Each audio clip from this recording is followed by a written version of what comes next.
Hey, good evening, everybody. Let me make sure this thing not feeding in the background anywhere.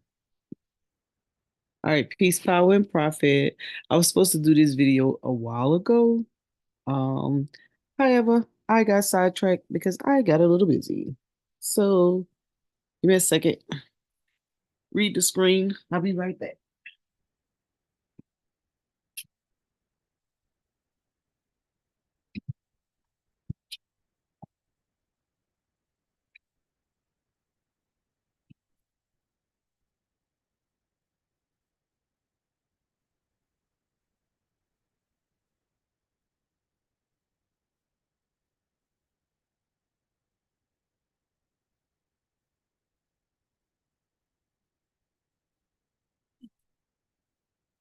All right.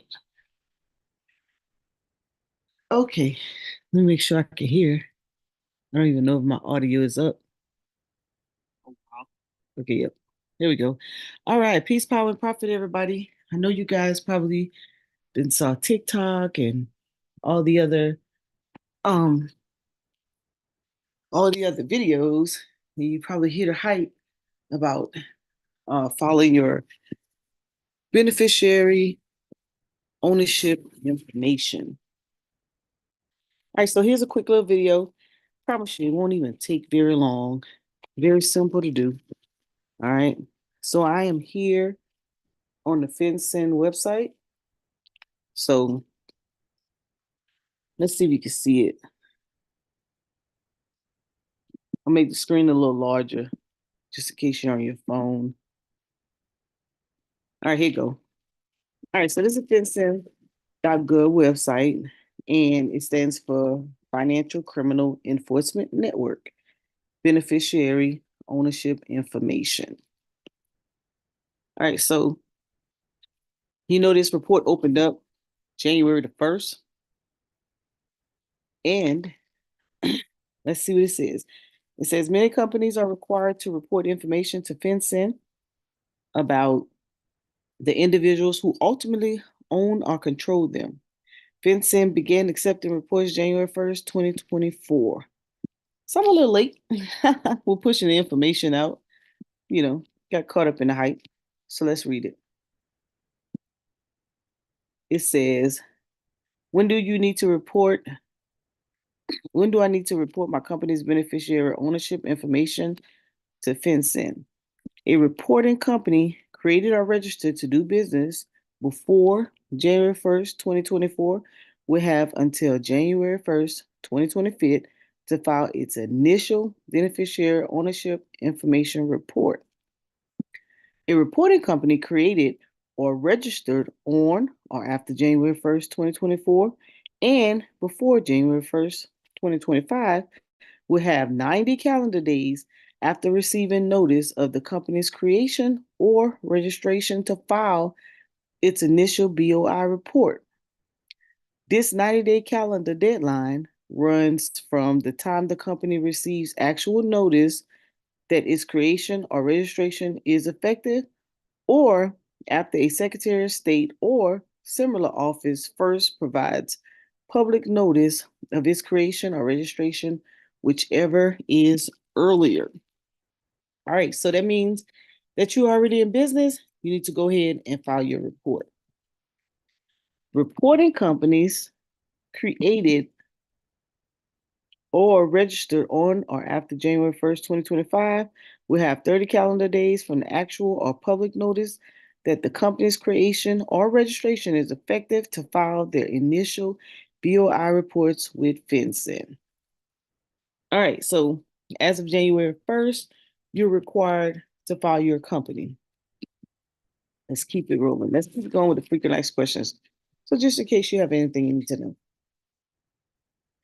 When will FinCEN accept beneficiary ownership information reports? Okay, so these reports we already found out, they started January the 1st, okay, a few days ago. Beneficiary error ownership information reports will not be accepted before or after this. Yeah, so when it first came out and we heard about it, we tried to go in and file, and of course, it was not active. We had to wait till the 1st. Will there be a fee for submitting the beneficiary ownership information report to FinCEN? Nope. So if someone charges you, they're probably charging you for service because the governmental website doesn't charge. No, there's no fee for submitting your BOI report. How will I report to my company beneficiary ownership information? If you're required to report your company's beneficiary ownership information to FinCEN, you will do so electronically through a secure filing system available via FinCEN's BOI e-filing website. That's the website I'm on right now. Where can I find the form to report? You can access the form on this website. So you would go to boiefiling.fincen.gov and you would click File BOIR. Is reporting a company Is a reporting company required to use an attorney or certified public accountant to submit the BOI to FinCEN? No. FinCEN expects that many, if not most, reporting companies will be able to submit their beneficiary ownership information to FinCEN on their own using guidance from FinCEN issued. So this is really simple, you guys. So I'm going to show you. Just want to get through the frequently asked question. Who can file the BOI report on behalf of a reporting company, and what information will be collected on filers? Anyone whom the reporting company authorizes to act on behalf of its company, such as an employee, owner, or third-party service provider, may file a BOI report on the reporting company's behalf. When submitting the BOI report, individual filers should be prepared to provide basic contact information about themselves, including their name, email address, or phone number. Yep, it's just that simple. Name, email address, phone number, and also be prepared to upload your driver's license. All right, so who is a reporting company? A reporting company, what companies are required to file the BOI information? All right. So companies required to report are called reporting companies. There are two types of reporting companies. So you have your domestic reporting companies, which are corporations, limited liability companies, and any other entities created by the filing of a document with the Secretary of State or any similar office in the United States. Then you have a foreign reporting company, which are entities, including corporations and limited liability companies, formed under the law of the foreign country that have registered to do business in the United States by filing of a document with the Secretary of State or similar offices. There are 23 types of entities that are exempt from reporting requirements. So I can tell you that nonprofit organizations and large companies are exempt. So here's the question you want to ask yourself, right? So this is this little flow chart, and you can kind of flow yourself into this flow chart. It is under what law was the company created or formed? So if you say U.S. law, you go down to the next one. Is the company a corporation or any of the other types that they mentioned above? If you say yes, you go to the left. Maybe a domestic reporting company. If you say yes, then you go down here. Was the company created by filing of a document with Secretary of State or any similar office under the law of a state or Indian tribe? If you say no, not a reporting company. If you say yes, then you are a reporting company. Same thing. Is the company a corporation? No. Is it a limited liability company? Yes. You're a domestic reporting company. That's pretty much how that goes. All right. So here are the companies that are exempt. There are 23. Take a screenshot, take a picture. These are all exempt. So if you run any of these type of companies, you are exempt. You're probably already in another different type of system. All right. If you run a nonprofit, you're exempt. All right. So I'm going to take you back. So this is the website. So when you go in, you can go here and get the information on how to file, how to prepare it, and they already have these different questions. Let me go back. So I'm gonna go straight into the app. I've already filed mine. I'll just go through the motion just to show you. So it say welcome to the business.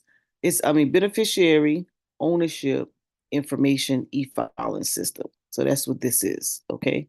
And it just basically says the BOI e-filing system supports an electronic filing of the beneficiary ownership information reporting under the Corporation Transparency Act. The Transparency Act requires certain types of U.S. and foreign entities to report beneficiary ownership information to the Financial Crimes Enforcement Network, a bureau of the United States U.S. Treasury Department. Lord, choked up. All right, so you can click it here or you can click it up here. Either way it go, same thing, same tab. Okay. All right. So you get started. And you could do it online unless you want to fill out a PDF. But let's say,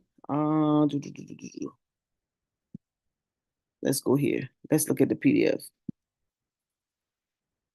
If you want to fill out the PDF, you can. Oh Lord, I forgot I was on the MacBook.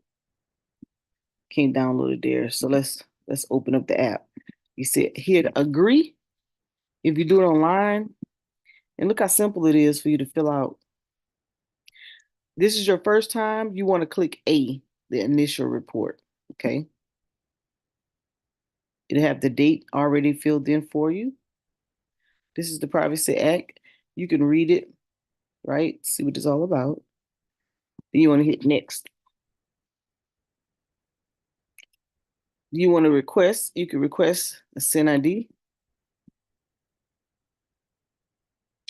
Put in the name, the legal name of your company, and it's a mandatory field. This one is not, you don't have to. Then you want to put your tax identification, and that could be your EIN or your social. You want to select the country or jurisdiction of formation, and then you want to put the address. And I don't think it'll let me go forward without entering the rest. But anyways, then your company's application is not existing because you're probably new. This is probably your first time. Then you want to stroll and then you want to put your applicant information. So you would put if you already have the FinCEN ID, you would click it here on the first page. If you created an account, it would give you one. If not, then you go here, you put your name, last name, first name, and your date of birth. Then you put your current address because this is about you, or your business address about you. And if they're one and the same, just use the same. Then it's going to ask you because you're going to have to upload your driver's license. So if you have a driver's license or state ID or passport or foreign passport, you would put it here. You would list that number. You put your state, and then you would actually upload it. So be prepared to upload your driver's license or your passport, whichever one you're using. Then you would go to the beneficiary ownership area. Same thing. You put your information here, name, date of birth, resident, address, the document you're going to lose, driver's license. So I just did it twice. So I put my name with the company's applicant because I'm applying. And then as the owner, I put my name again. Okay. And then you just submit. That's it. That's how easy it is. It's too simple, you guys. So guess what? Don't forget to file because if you do, it's gonna cost you $500 a day. Yep, yep, yep. So again, let me cancel this. To find it, you go to FinCEN.gov. Oh, and it'll bring you to the website. Too easy. And here's an alert before you go wild. It says FinCEN has been notified of recent fraudulent attempts to solicit information from individuals and entities who may be subject to reporting requirements under Corporate Transparency Act. Uh-oh. Oh, give me a second, Chris. Okay. Let me get another link. Hold on, y'all. Gotta give Chris the link. I don't know what's going on. Let me stop sharing for a second. Hold on. Let me send you another one. Wait a minute, Chris.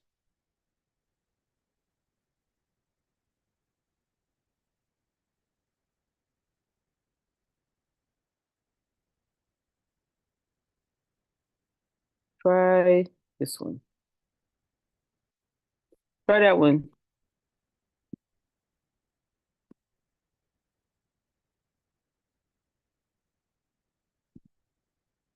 Let's see if he lets you on now. There you go. All right. So pretty simple, you guys. So what's up, Brandon? My bad. I didn't realize you guys were trying to get in. You got us waiting 6 hours. I apologize. No, My I bad. seen some. No, go ahead. No, go ahead, Brandon. I was gonna say I seen something like this on Instagram. Is this true? $500 a day? Yes, it's true. Let's go to the news. Yeah, it's simple though for you to register your business. Okay. Um, Okay. I yeah, had a it's question about it. go You ahead. don't have if you just created the LLC and haven't done anything with it, you still If get you penalized. if you register with the Secretary of State, yes, Some people be taking.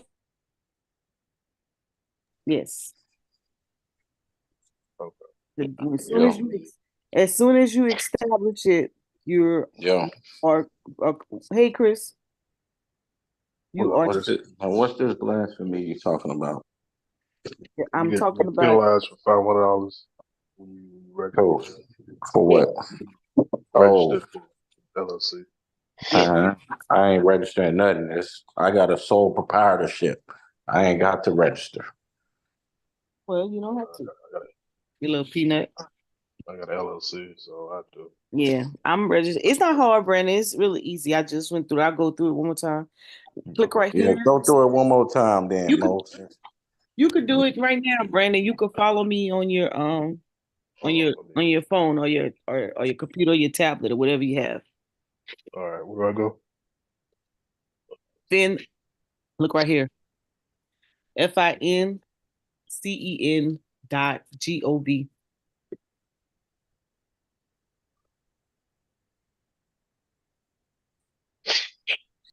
Of course, my computer will be slow.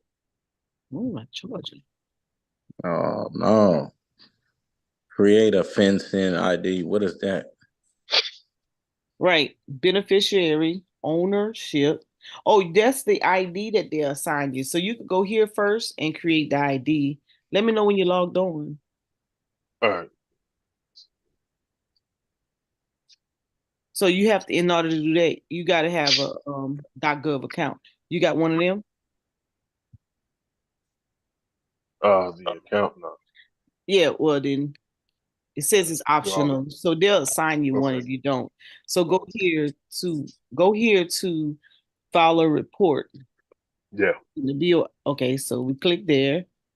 So once you click there, then you go to the top right here where it says beneficiary ownership information reporting. So you click there, get started, Okay. and then file online beneficiary ownership information report. You click prepare and submit. Hold on, Mo. Everybody ain't a CPA like you. Hold on, now, give Oh, me a Mo, second. stop doing all of that I now. ain't no She, CPA. she, Don't she, say that before they say I'm scamming she's you. going See, through that thing. Mo trying to set us up.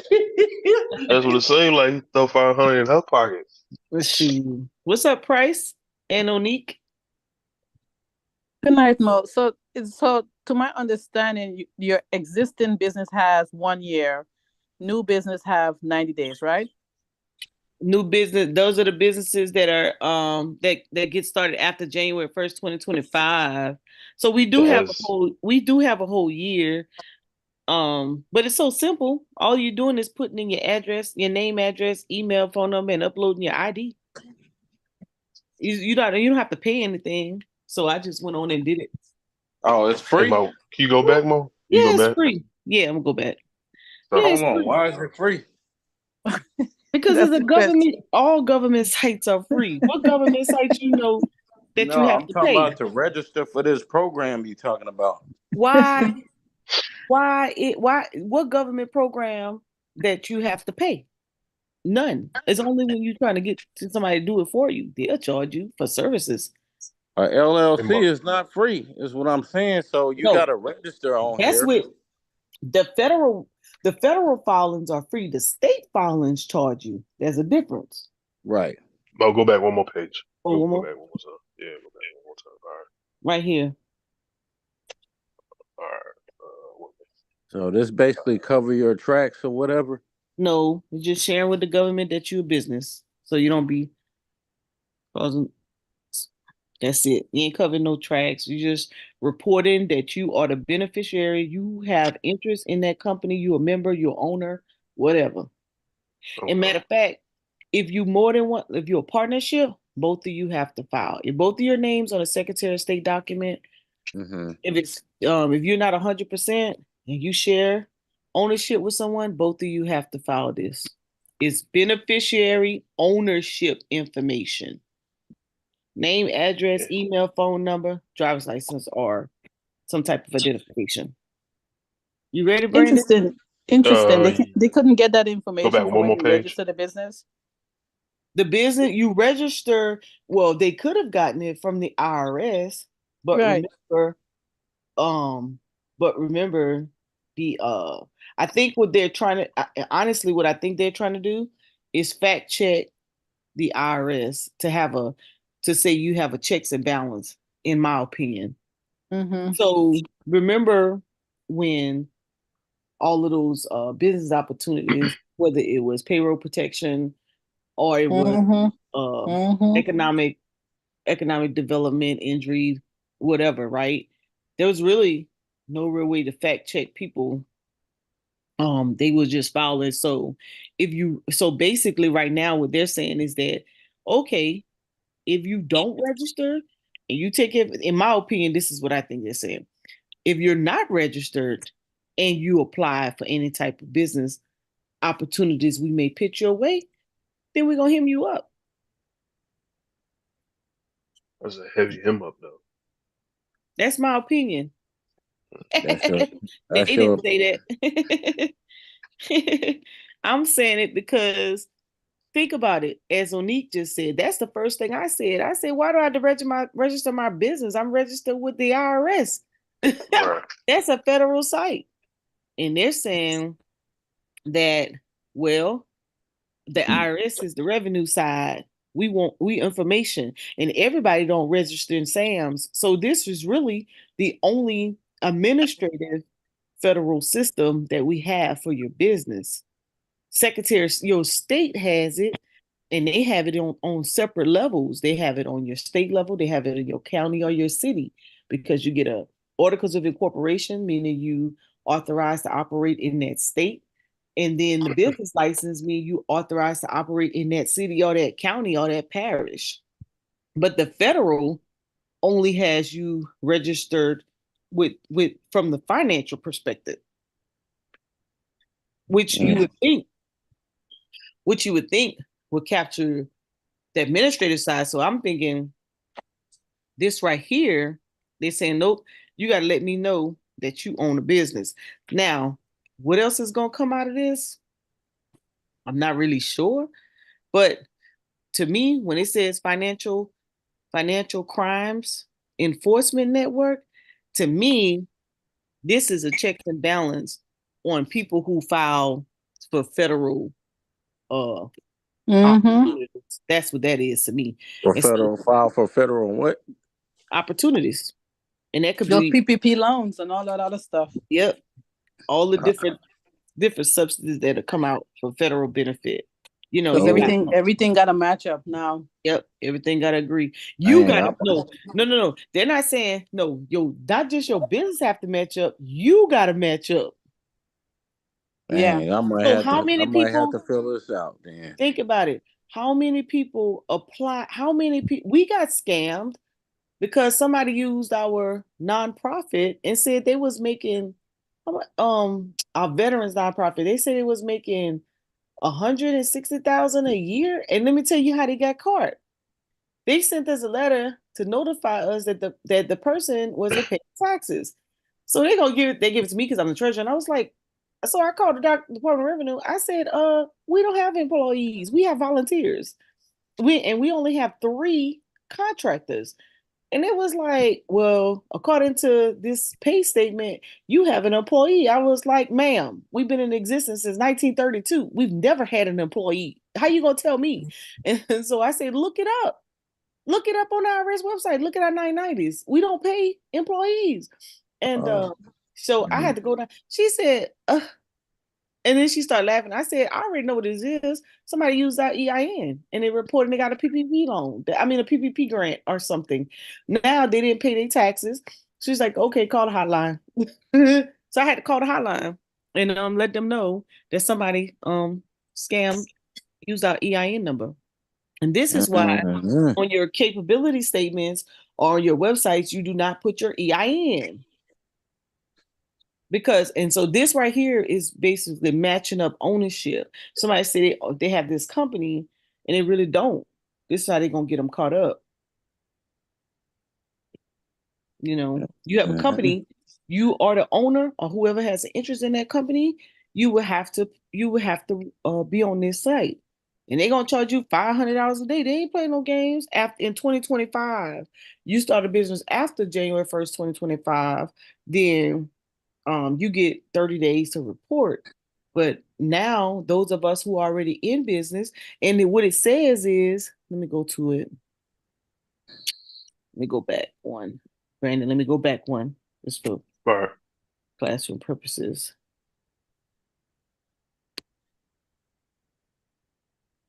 Yeah. Did you fill this out already, Mo?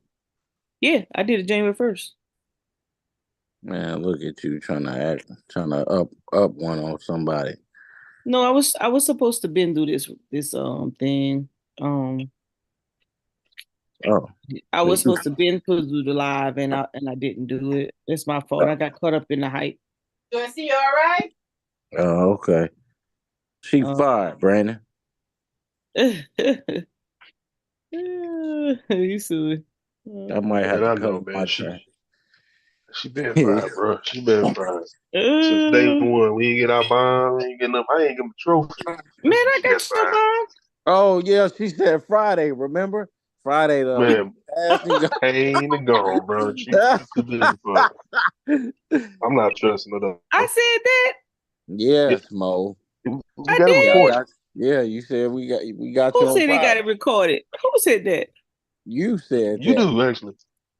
I You said did. that on Tuesday and Wednesday. You said you got us on Friday.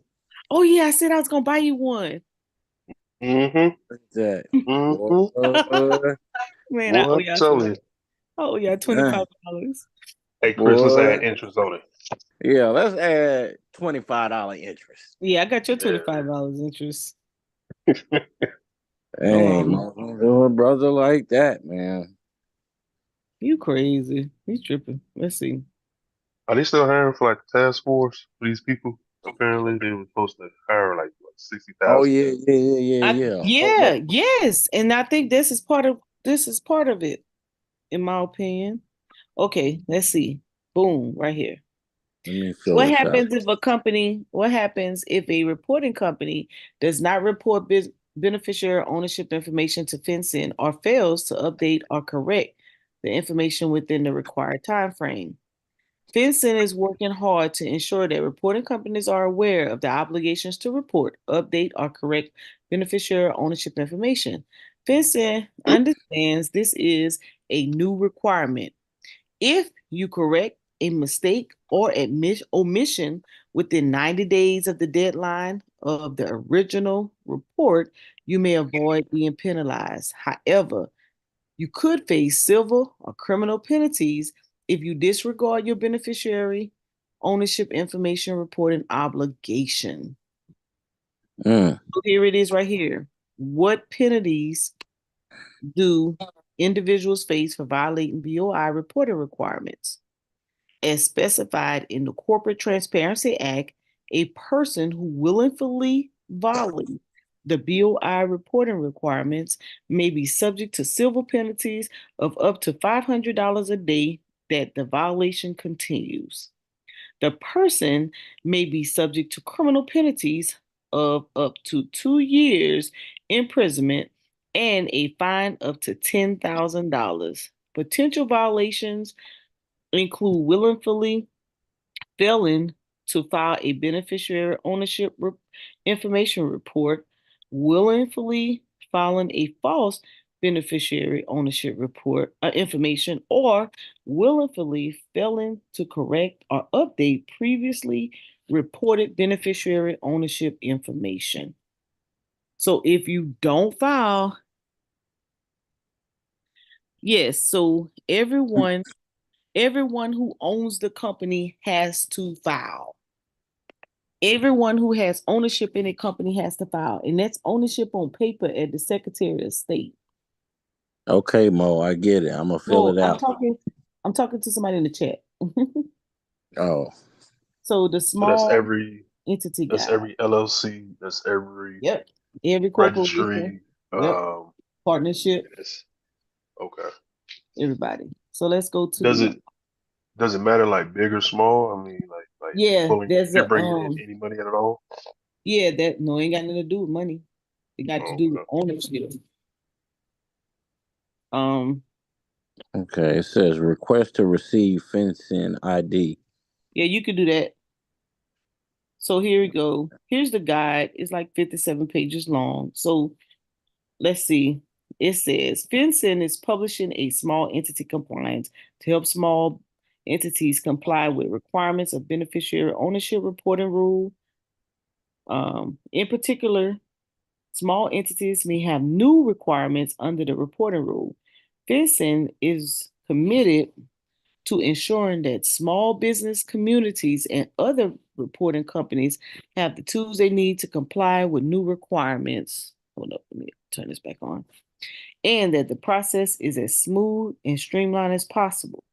FinCEN is striving to reduce the burden on small businesses by providing comprehensive guidance and communicating information about the reporting requirement in plain language.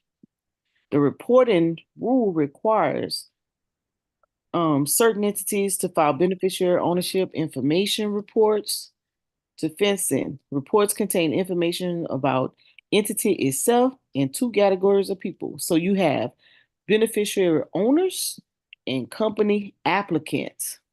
So maybe you get somebody to do it for you.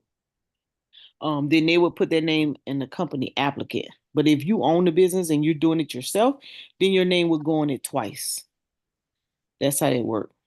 In terms In terms will be described in details later in this guide, but in general, beneficiary owners is an individual who owns or controls at least 25% of a company or has substantial control over the company, and a company applicant is any individual who directly files or is primarily responsible for filing the document that creates or registers the company. Question. Yes. It says existing reporting company. Check if existing reporting company as of January 1st, 2024. Right. So reporting company, okay, let me go back. So a reporting company is you. If you the rule is, let me go here and I'll show it to you on. I need to open it up twice. Hold on, because I don't want to lose my spot. There's a When existing reporting company is it's a little, indicated, yeah, all it's a company little applications will be a, cleared. a little chart. I'm gonna show it to you. I don't want to hear yes or no yet until it says all company You applicant don't have fields. You don't have an LLC, Chris. Do But you have I an still LLC? want to do this. I have an Yeah. EIN. Well, yeah, you can Yeah. go. I don't think it's gonna hurt anything. I Let me just I just don't show. want to trust it. I'm I gonna got show down. good with the law.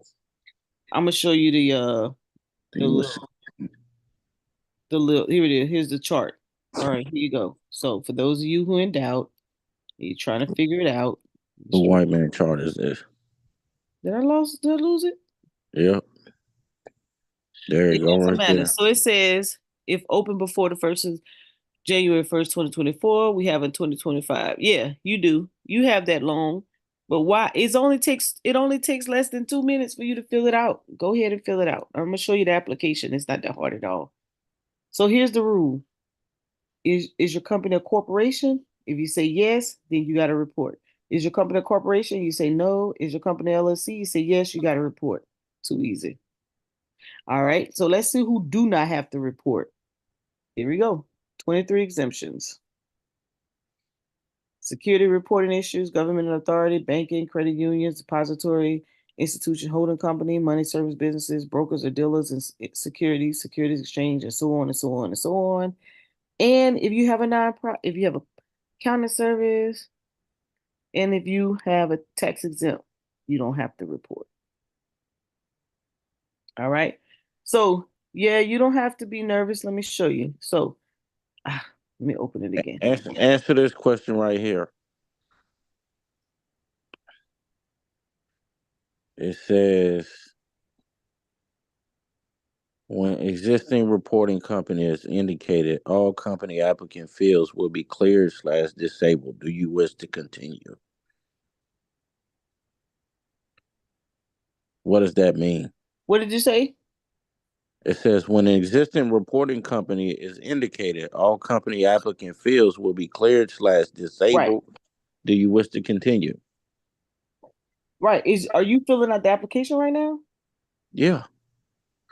It said so you read it one Let more me time. let me go. Okay, so on number 16, it's a checkbox. It Wait, says let me go existing through it. reporting company. Hold on. Okay. So I suspect you didn't pass this part. All right. So the first part you put initial filing, right? Mm-hmm. Let's go through it. Initial filing. All right. Then you hit next, right? Yep. Yep. And then you skip 3 or 4, or No. request or you check 3 Yeah. and skip 4, right? Mm-hmm. Then you put your business name in 5. Yep. All right. Then in 7, you click you put your EIN, right? Mm-hmm. And then 10, you put your country, which is US, right? Mm-hmm. Then you put your address, right? Yep. All right. Then company application. Nope, do not click 16 because you didn't already report. This your first time. Right. All right. So skip 16, go down. You don't have a FinCEN ID yet because you didn't create one before you started, right? Correct. All right. So keep going. You put your name here, last name, Mm-hmm. first name. Yep. Then you put your resident address or your Mm-hmm. business if it's the same thing. Fill that in, right? Is that your business address or your address? Yeah, your business, because it's the Okay. company information you're doing right here. So your business, ain't nobody trying to block you. As long as you don't get disrespectful, say what you want to say. Um, and then right here, you're gonna put your driver's license or your state ID if you don't have a driver's license. And then you put the number, and then you put your state that you got it from. And then you go ahead and take a picture and upload it, and then let me know once y'all got it uploaded. Oh my God. Oh my God. You're welcome. Okay, thanks for the white man's paperwork. Thank you, Mo. Y'all got that part? Okay. Yeah. Yeah. So Mo, Beneficiary. I have a question for you Yes. regarding those that don't have to file where it says inactive. So Yeah. I have an inactive S corp. Inactive meaning you dissolved it at the Secretary of State? No. Okay, so I guess I gotta do that. So it's still active then in that case, right? If it ain't dissolved, it's active. Okay. Okay, okay. Trying to get out of it. Okay, all Yeah. right. Hey, can they check and see how many LLCs you have open in your name? No disrespect. Huh? Huh? Can they check and see how many LLCs that you have over in your name? They can, but I don't suspect they're going to be doing that. I think what's going to happen is you'll come under scrutiny when it comes to any type of financial, uh, like I said, any type of financial opportunities. So let's say we were in a pandemic again, they gave out PPP again. Yeah. They'll probably run a report against this to see if you legit. Just like Okay. they got the do not pay site and all that stuff. I Uh-huh. think this is just a way to say it what it is, owner information. Many people who filed for PPP were not business owners. They just filed like they were just freelancers because they had opportunity to and they could, you Right. know. I think this is for a bigger fish. I honestly think this is for a bigger fish. However, we got caught up in it. Gotcha. I Okay. think this is more for people who are money laundering, people who are um Scheming. yeah, Yeah, that's important yeah, that's on a y'all. higher, yeah, on a higher level. Yeah. However, to not get targeted or to not seem like they're targeting, they just said la di da to everybody. Because remember, you could be just a little LLC, little corporation with a couple people, and you could be doing you could be creating some major waves in this world. So they want to know, especially with we all already know with the crypto, with the with investing now, you have the opportunity because once you start once you start having assets, you could really file like a small business owner. So with a lot of younger people, I mean a lot of people getting involved in the investment world and making a whole bunch of money. So this is fine. Think about it, this is all financial. So I think this is driven off of crypto or Bitcoin or digital Yeah. currency. Because people, that's actual assets, that's actual, that's you making money and you need to report it. Because what did they find the guy with the Bitcoin company based he didn't file this. This was one of the things that he didn't file. And What guy you they find him that talking? 50 million. Who? Hold on, let me look it up. Oh no, fired. You're welcome. And the last thing y'all should submit, right? Let me close it, right? So once you finish it out, you upload twice and then you submit. And that's it. And make sure you download when it gives you the Confirmation. yeah, make sure you download it. Now I did both. I did this report and I filed let me go back. And I filed the FinCEN ID. So I did both. And I sent them an email. They say don't be emailing them. Wait. Oh, You got 90 oh days before they Lord. reply to you. But I No, didn't just see that first. At first they hadn't emailed me. And I said, well, how am I supposed to know that I'm good to go? That my stuff is legit. So I emailed them and and I give them a copy. I sent them a copy of my deal. The website, oh, let me put the website in the chat. more one of those people that just disregard what you say. What did you say? No, I ain't know what they say. They told you not to email them. You do it Oh, anyway. that was after the fact. Mm. I wanted to know. Send the answer email. I always Dog. give people an email. There you You go. heard There's the what you website, you do. guys. Yeah. So this is let me go back one more. Right here. I filed Cancun, for it. baby. Right here. Create the FinCEN ID. Even though it was optional, I went on and I filed it. Yeah, I created the ID first because I have a login.gov. If you don't have one, you might as well get one because all the government websites, you have to have this to get in. Either this or ID me, where they don't give you the third option here. But I have three options on mine because I got the government thing going on. But so you're gonna have to create a login ID.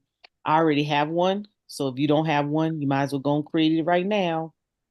Mm-hmm. Because all the websites, I know if y'all tried to get into your tax transcripts, you're gonna need it for the IRS. If you try to get into SAMS.gov, you're gonna need it. If you everywhere. Go See, in. I have to use it all the time. So Yeah. go ahead and create your little ID. Make sure you save it because you're I'm gonna about to, need it. And you it's about gonna to get charged for having us trying to sign in all this stuff now. listen. So this You is simple. So let me go back. Let me go through this some more. Let's see what else information we can pull out of this. Again, they just started accepting the reports January 1st, 2024. uh-huh. Now you see it says reporting company created or registered to do business. So that's all of us who are already in business. They give you a whole year to get it done. And then once you create it, you have 90 days to receive your registration to be active. And so 90 days from the day, that's February, March, April, or in the March, early April, you should be getting something back in your email. Okay. Use your business email, right? SB or else. And that 500. And this time go by fast. So y'all play if y'all want to, Mm-hmm. right? And act like you don't know, like you didn't know. Nobody told you.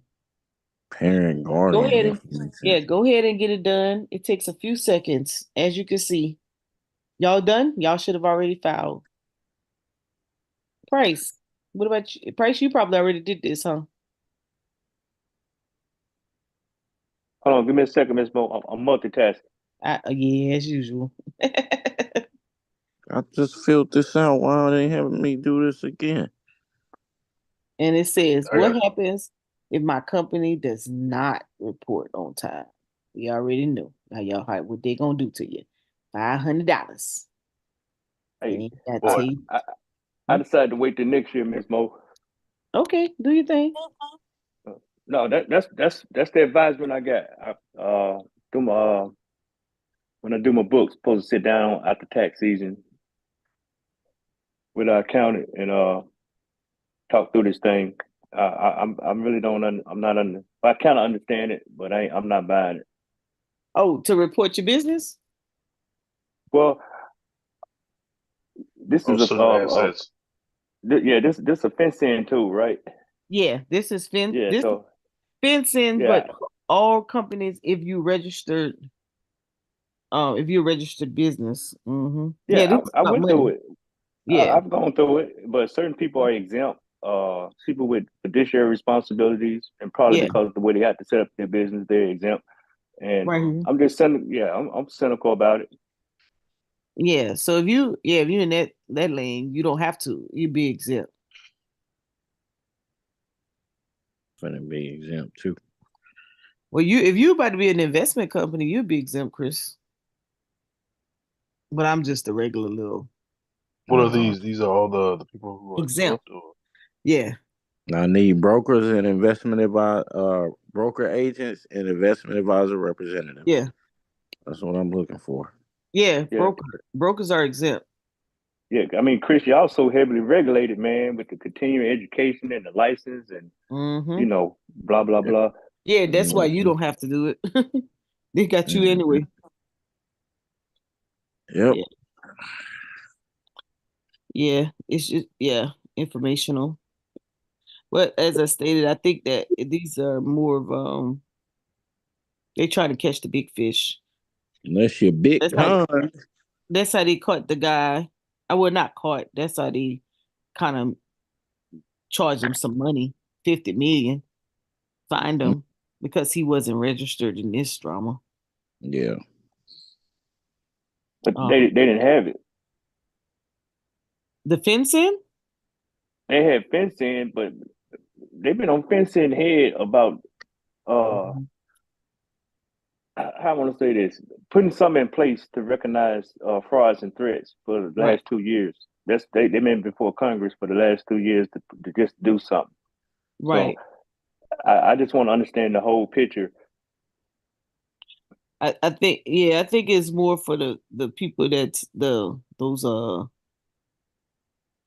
not necessarily foreign entities, but those who are doing more. To me, I think it's more of those people who they're trying to catch those people who are money laundering through those vehicles that they do. Right. Kind of like what you said when Chris remember was looking up the guy with the sneakers.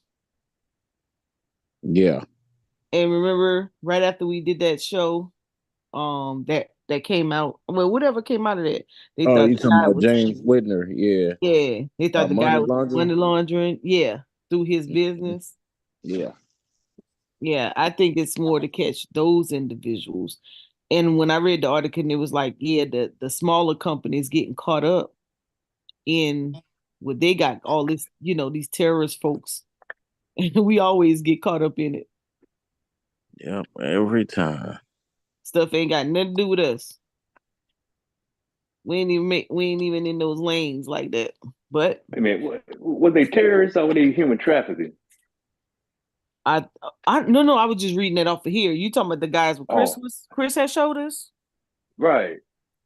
I don't know. I think it was a They said it was money misunderstanding. laund. They said it was money laundering, and backdooring sneakers to Asian uh, shop. I mean Chinese.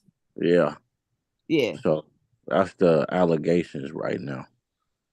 yeah. Allegedly. Hmm. Yeah. I think they trying to catch other fish, but hey, we end up what I tell y'all, COVID employee retention credit fraud. I told you it has to do with that money that came out. They trying to catch them big folk. Yeah, boy. They trying to find What you another say? They still out vehicle. there? Yeah, oh yeah. I think Hmm. they trying to catch it. They trying to have another system to fact check with. Now, with this give them what they need? I don't think so. I don't think reporting that you own a company gonna give you that. I mean, they could have done they could have just done a query on tax filings and see who, because 9 out of 10 majority of the individuals, and then you really can't really get them there honestly. If somebody reported that they made if they didn't file a taxes and they say they made if they received 20K because they say they was a sole proprietor and they don't file taxes reporting any of that money, that was an easy fix. That was an easy report to run. But that's not even a threshold that they would look for fraud. The only reason those people got caught up was because somebody told on them. That's too Mm. low. That's too low on the radar for an auditor. Why would I go after somebody for 20K when I got somebody who taking 20 mil? Hmm. I think anything under 100K, they probably didn't even look at. Probably even less than that. I mean, more than probably, I would say anything probably under five or a million because They're not. that's They're too not low. looking at. Huh? Yeah, they ain't paying attention to The, that unless somebody told on them or they told on uh, themselves. Yeah, because think about most of the cases you hear about, most of the cases you heard that they had fraud for PPP or EIDL was people living lavish lifestyles. right. Hmm. They went and bought a yacht, got a million houses, walking around in mint coats, but you've been shopping at City Trends the whole time. All of a sudden you in red bottoms. So you best to get ready, cause I'm finna be at Gucci all day, every day, and I Yeah. wish. Gucci knockoff. Oh hell no, we ain't knocking off. We pulling up to the gallows on the top floor, walking into Gucci and buying the store. Chris, you know they listen. Look, just what we just said. They looking after these folk right here. They what they looking for. You know Yeah. how many, small uh barbershops and hair salons and people at the flea market and All the That's folks who taking cash, who that's don't. where all the trafficking go. The money laundering, they money launder through those type of avenues and traffic. Those And some of them are not. Unfortunately, some of them aren't savvy enough to just go ahead and report just report your revenue, because if you really doing business, you probably doing more, not more, but in some cases you can balance out your taxes. If not, I mean, you may, well, y'all know how I always teach. If you're gonna do business, put some money aside for the tax part. And that's why your customers can't get upset when you charge them taxes, because you're responsible. right. You have to know how to price your product. Remember, I used to do those classes a lot on pricing your product when we was teaching drop shipping, government contracting, drop shipping. That's the first thing you used to say. Make sure you account for the taxes. Make sure you account for the shipping. Make sure you put your Hmm. company markup. Make sure you put how much you want to get paid, and then plus, of course, your product. Like, you can't be doing business and say, I want to make $100 and expect that $100 is your full profit. No, Right. part of that money is gonna go to taxes. So, Right. see, y'all got me excited now. Now I want to pull out the calculator. Oh man, we didn't want to do that. Right. Oh hell. Here you go. Now I want to pull out the numbers. I mean, let's be real. Like, um, Come you on could do now. both. Your business address, if you want to do on your company information, and then you can put your address under there. If you have a brick and mortar, then of course put your business address where it has the company information, and then your resident address will be yours personally. So let's do it. Chris sells his sneakers. Sneakers. Chris sells some Jordans. How much, Chris? Oh, let's say 250. 250. That's okay. So let's break down the price. Mm-hmm. 250, right? Shoe cost. So Retail let's see it. retail price Uh, is 200. Sneaker retail, oh, retail price. 200 plus tax. So like Well, what's the eight uh 8.25%. uh, So that'll be like 216.50. retail price? So you say retail price is 200? Yep. And with tax is 216.50 at 8.25%. Hold on. Okay, so the tax is how much? Eight 8.25. 8.25%. And that's because you don't and that's Pay the the sales tax. tax. Is that Yes. Yeah, okay? sales tax.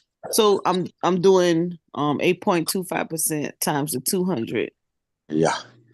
0.0825. Oh Lord, I messed that up. Equals. Okay, let's do this because I like to keep my numbers. Hold on. Let's do this. Let me move this over one. Let's just do it like this. Mm, Tax. Tax. 0.0825. And then, so let's get that amount, that times that. Oh, come on. What's the problem? Let's put a finger on it and see if it does it right. Be tripping, making me look bad in front of people's. And this is not that. It's a percent. All right. And so this is the tax right here. Tax rate. And this is retail plus taxes, right? Yeah. retail price plus tax. All right. Oh, I'm sorry. No. Pull that down. This is the retail. This is the tax. Tax Yeah. on the retail. This is the tax. And then this is retail price plus tax, which is equals 200 plus the 1650. All right. Correct. So now, so now,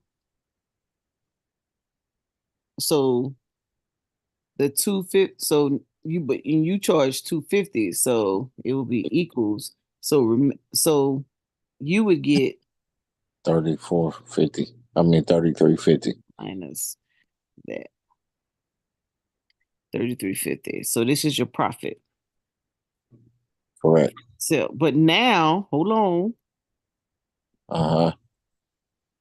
That $8, I mean that 825, that Uh-huh. 8.25%, this Uh-huh. sales, right? Huh? Is this sales tax or your taxes you pay income tax? Which tax is that? That's sales tax. All right, so check it out. Don't you have to pay income tax?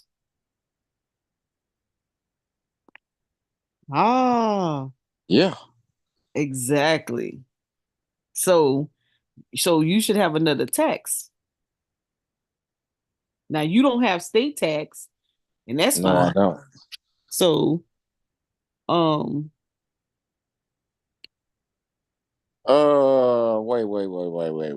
Wait. what? No, I don't pay income tax on that.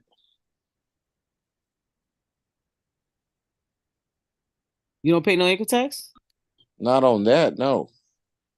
on your Only on taxable income. this so this is taxable income. No, because I'm not using that. Okay, I see what you're saying, but this is not income though. Eh, So It's, that bus- 3350, it's, okay, let's do this. it's Take business to 10% out of that. Take 10% out of that. take 10% Yeah.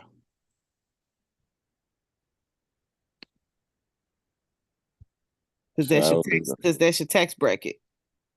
Now No, you only that's not pay my tax. tax bracket. You only pay taxes on the income above. Your income taxes go based on how much how much taxable income is left over. So Well, see me, I would add it in anyway because once yeah. if your dollar amount, if your dollar threshold get to that point, you would have it. That's what to me in my thing, that's what I call hiding money. Yeah, I got you. But So you see, it will be 22% then yes, tax tax rate. no less than 20. I mean, no more than 20. Right. 15 to 20. So you do your markup, then you would add you would probably, so if you're going to do 20%, so that would be what, 1175? Yeah, somewhere around there. Yeah, more taxes that you would add to that. But you profit this, and as long as, I mean, you're under what, 10, what's the tax bracket? Let's look at the tax bracket. And this is where, when individuals start adding those taxes into their products, then you take that taxes you put aside. So when it's time to pay your income taxes, you already have the money. So anything less than 11,600 of profit taxable income, then you're fine. You won't but they got smart. Remember, it used to be Hmm. 0%. They got smart. They Hmm. changed some damn tax rules on us. So we pay taxes on everything now. Right. So if if you're gonna pay taxes on everything, then you need to add those taxes to it, or some at least half, right? Yeah. So, I mean, this is your profit right now, so you good. So you within you're like, okay, I'm actually making money on my sneakers. I'm not losing any money, Right. which is good, right? So you Uh, add you already know your tax. So this is why you charge that, because you already know I have to pay taxes and this is what I want to bring home. So now here's the thing. So year after year, right? Do you keep your sneakers at 250? no, it depends on the shoe. Are you Yeah. And what they're going for, you got to watch how you. So when you talk about growing your business, right? This is Hmm. why some companies make a lot of money. We get upset. Their balance sheets is in the billions because they don't care. To look at the grocery store, they don't care what you got going on. They market their price. It's going up every I year. always try to Even net. if I always try to net profit $50 per transaction, and if I have to ship, yes, uh, can't forget about yeah, that. yeah, Right? So you're not going to take that out of you. So really, you're going to add. So this right here would really be you'd have to say, well, okay, this what would I be a local plus price. That would be shipping. local, Right. This is non-delivery. Yep, local. But even if okay, so I've even had someone that did if they had to go 10 miles or more, they're Mhm. gonna add $20, $10, whatever. Yep. If it's Uh-huh. local, Yep. right? I do that too. Hmm. Right? Yep. Yeah, so and this is where when you're setting up your business, well, you have to include all your costs. But what happens is what folks would do, they will come up with the price and they don't consider anything else. They don't consider shipping or Right. anything. They don't consider themselves. So out of this $33, how would you break this out for you and your company? Are you just taking your whole profit and you running with it? Are you taking out of this profit to put something away for an investment? Yeah. 1%, 2%, 3%. Like how That's you why I was telling you, take 10% out of that. okay, and that's for what? That's for investments.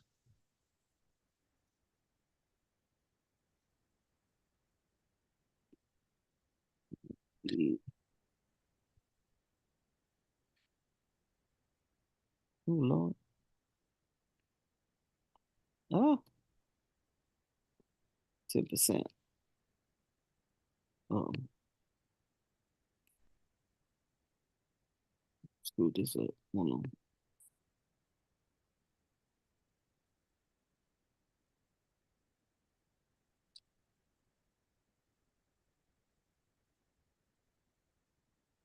I want to say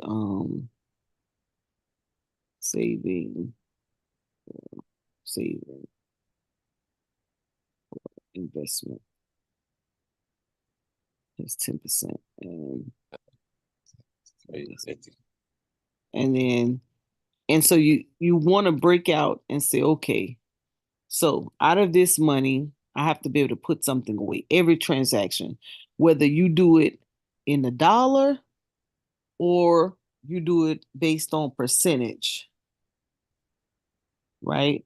So now out of my $33, this is how much I have left over. But I will always be putting away $3.35. Now, to some people, they're like, oh, that ain't no money. Well, really it is. It adds up per item, per sneaker. Right. That's better than not putting anything away at all. It could be more too. And Per it could be more. Yeah. Exactly. It could be more. We can do a Travis Scott analogy, and we gonna say $1,200. What is that? $12 for what? Travel? Wait, what? No, no, I was saying like a Travis Scott shoe. The Oh, price would gotcha. be All right. $1,200.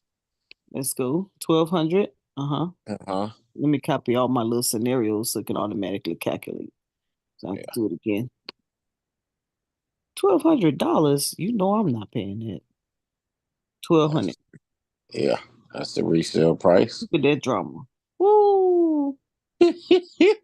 And the retail price is 150. 150.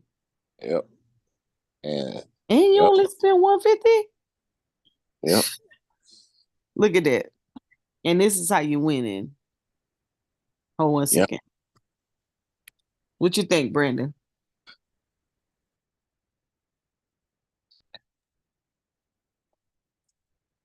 What, Travis? See, I guess you're talking about the numbers right there. The profit. Wait a minute. Profit's $1,000 for you. Yeah. If I were to sell my Travis Scotts that I got, Mm-hmm. yeah, that's what the breakdown will be.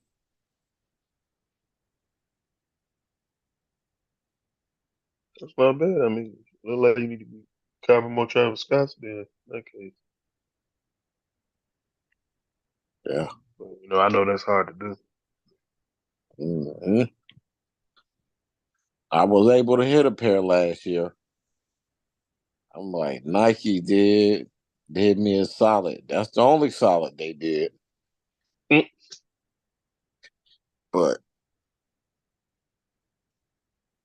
to only pay 150 plus tax and the shoe going for 1,000 plus, ooh, I'll take it. What's the percentage on that? Now the question is, how long do you hold on to the shoe before it starts to devalue? Oh man. Here's the thing about Travis Scott shoes. They keep going up. Okay. Especially a Jordan 1. The Jordan 1 and the Jordan 4s is probably his uh highest resale sold shoe. Mm-hmm. Sixes is like but the retro one highs and the retro one lows and the fours are the highest resale release shoe Travis Scott's got. I think the Mocha Highs is going for damn near 3,000. Yeah, Wow, that was his first shoe, and that's then crazy. yeah, $3,000. yeah, we can pull it up on StockX Three or thousand. Go. And how Yeah, much you sell a retail? What's the retail? like one. I think the retro one highs Travis Scott's was like 160, 170. And hold on, let me see. So bam. Woo woo. So if you buying it and you selling it for 3K, Let's see. man, listen. I'm just saying. I'm just saying. What you saying? Hey, y'all making some serious money. That's what I'm saying. Good night, Okay. everyone. Happy New Year. Talk to Good you night. Good night, guys Good night. sister. Sorry, we just started messing around. already. Bye. So a size 6 is going, or a size 6.5 is going for $2,781. Now, after you pay all the tax and fees, you paying 3126 $3,126.56. And let me see. The shoe retail for 175. 175. Yeah. Mm, some And serious then, money. and then the lows going crazy. Nah, The this upper is crazy. one lows. Oh my God. Now this is crazy. This is sneakers. I mean, this is yours because you're in Texas and you don't have no state tax. Right. See, now if this was mine, I have a whole nother tax going on. I have a whole nother 7%. Yeah, you gotta put that in for the there. state. And what about, and Brandon, you don't have no state tax either, do you? So yeah, I do. You got Yeah, state tax? Illinois, Illinois? Illinois got it. Well, it's Crook County. Yeah, Well, they won't That's yeah. count the that. the State tax, county. local tax. But yeah, I know you have that local tax, but I didn't know you guys had. I thought Illinois didn't have state tax. No, I think we do. State. Look it up now. I don't know what you were thinking. Okay, what states don't have? Okay, what states don't have state tax? Texas, Delaware, Tennessee, Florida, Florida, Pennsylvania. Florida. yeah, Okay, Florida, Texas, Delaware. Pretty much all the red Pennsylvania. states. shit, South Carolina got taxes. Yeah, well, yeah. We ain't got no tax over here. They come get all their money, honey, and then they be trying. Now, Murder Beach has like 2 extra local tax, I think. We don't have that, but Or so just think if you're doing if you're selling products, man, or just think. services, and you're not putting, if you put in your taxes. So what I always do, say you have operating account. Just think if I'm you running, wore a 12 and a half and you wanted to buy these, you man, gotta pay 5,000.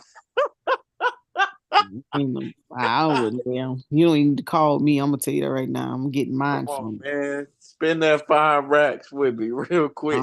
I'm not. I'm not. Come on, Mo. Multiple That's an questions. asset. I'm That's an not. asset. This how I break mine down. This how I break my business account down. Okay. Just like Hey, it Mo, was right a quick before huh? I was gonna say, let's say you start a business, but you file in a different state, one that doesn't have state tax, and then when you get ready to Wait, file your taxes, say your question, but hold on. I was gonna say, let's say you start a business and you set up an LLC that's not in the state that you register or you live in currently, and you get ready to file your taxes. Instead of going to the normal person to file your taxes, you use TurboTax, but you use it for that state. Are you in trouble if you do that or no? I think you gotta file in the state you're registered in. Well, that's the thing. I was thinking like, Wait, hey, most people get LLC in different wait. state. Say it, Brennan. Repeat your question. So let's say, for instance, let's say I'm gonna start a business, Mm-hmm. but I'm gonna do it in Delaware, right? Mm-hmm. Or one of those states that have like a what is that called, Yeah, like clause, like Delaware and lien Wyoming. clause. Wyoming. Mm-hmm. Yeah, and it's a small business. You're not pulling no more than probably 30,000 a year, whatever. And then after that year, you got to file taxes. But what if you use TurboTax versus going to somebody who actually has, or yeah, TurboTax versus going to somebody who actually does prepare your taxes? Would you be hit with that actual what's that called? That state tax, or yeah, that state tax, even though you're not registered or you're not physically in that state? Your state taxes.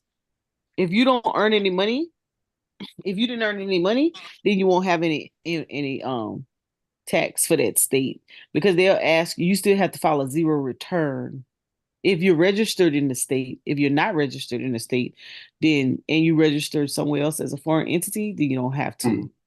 Gotcha. Okay. Yeah. So we're a perfect example of that.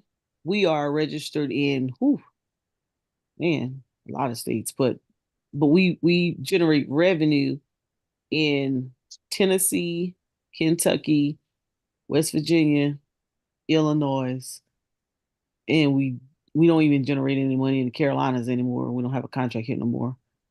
We generate because we got 2 in Tennessee. So we have to file South Carolina tax, even though we don't have any revenue here, but it'd be zero. We still have to file the return.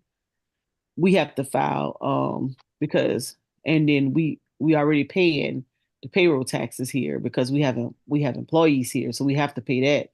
And Yeah. then for the other states, we have to file individual returns for Tennessee, Kentucky, Hmm. West Virginia, Illinois, um, for all those states. So we're responsible for the taxes because we're generating income in those states.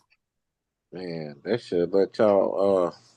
They should change that to where you can file. Well, no, because that's No, different. individual jurisdictions, individual rules. Yeah, well, I know the state. So State always got some bull crap laws to go with it. yeah, and then so if we have some of the employees that's in Memphis on that Memphis contract, some people, I think we have one or two people live in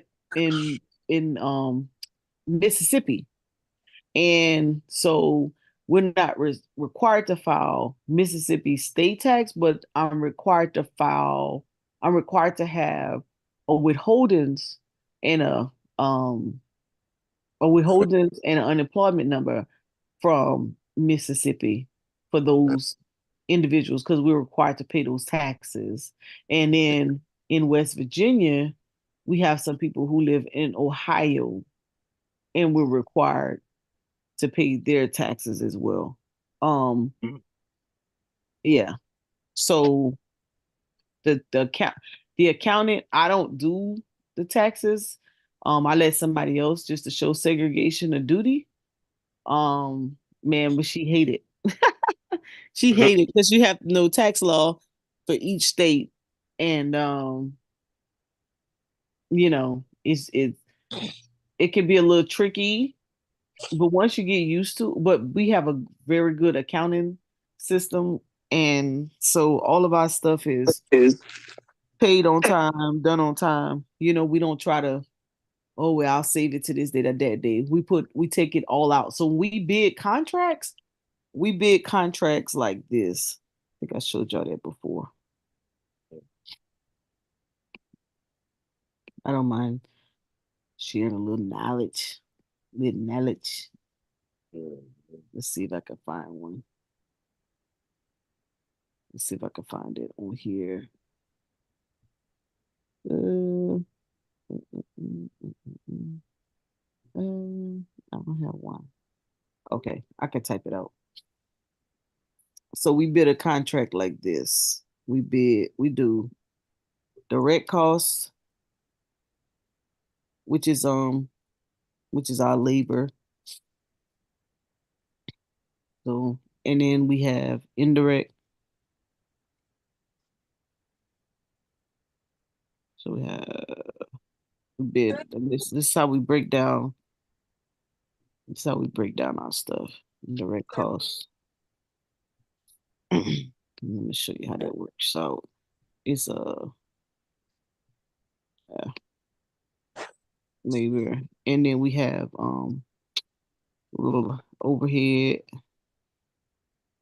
And the Nice. indirect cost is all the taxes, and then uh fringe benefits, overhead, and then we have our overhead is like our non-personnel expenses or whatever.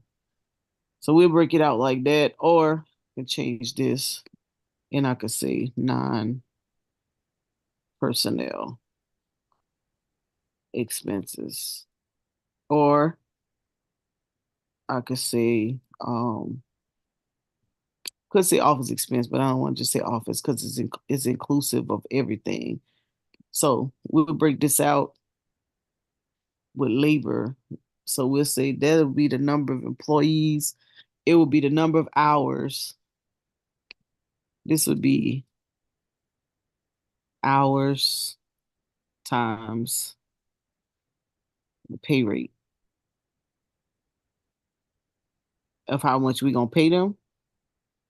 And then we'll do we could estimate this and we'll say payroll taxes and insurance.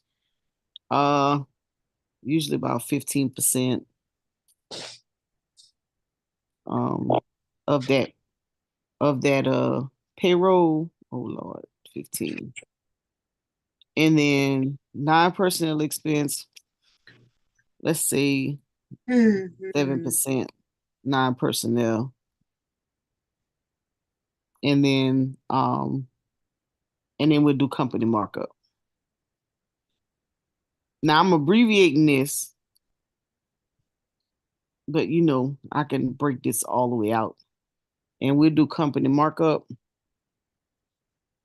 Let's see. If we do taxes out of it, we'll do not less than 20%, but sometimes we may say 15%.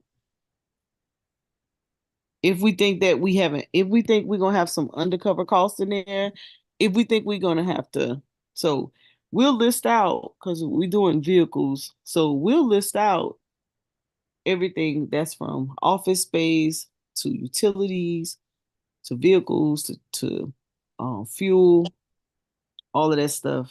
Um, and we have all this broken out, but the summary would be this right here. And so once we have that number, then we know we have a bid. So let me tell y'all what happened. So one time, Augusta put out a bid, and the bid was on the pricing schedule. They said, this bid would not be paid. We would not pay out more than $5 million. So we was like, oh, I know darn well we ain't gonna get that contract because we can't go nothing less than 6.8. So we tried to finagle the number. We went to use that Department of Labor wages determination for the labor. We already know what our insurance and all that is and taxes. So that number stay fixed because we've been bidding for a while. So usually the only numbers we usually have to change is the wages because it varies from state to state, county to county. And man, we twist them numbers upside down. And so we submitted the bid at what we thought we were going to bid it, which was more than 5 million. And obviously we weren't the only people. So they came back about 2 weeks later and said, we have an amendment due to the circumstances. There was an error. No, it wasn't an error. So they changed the bid and put it up to 10 million. It wasn't an error. People was not going for that. And if you have a product or service you selling and you've already broke out your numbers on what it's going to cost you, like this is Chris. But of course, if I was doing it in South Carolina, I had to add another tax to it, and my tax is different than Brandon tax in Illinois or price tax down there in Mississippi. So these numbers would be different. But when you bid it, you're going to bid according to your expenses and your taxes and your company markup. If you low bid and you get in a contract and you can't sustain that contract or your quality of service sucks because you have to rob Peter to pay Paul, honey, and you have to lose that contract, they will blackball you. They will tell the next person across the line, this company comes along, don't do it. They don't know what they're doing. They don't have enough money. They don't know how to bid.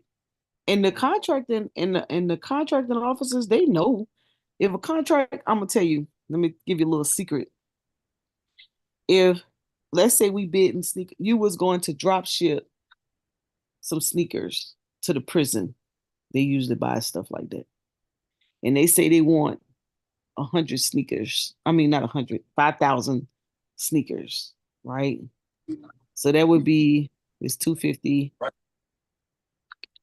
times 5,000, right?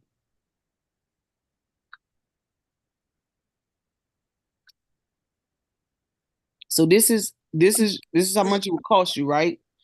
You would not put this as your bid price.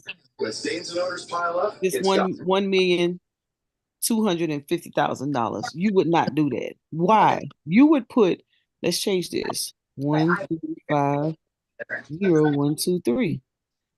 Everywhere. This And all night.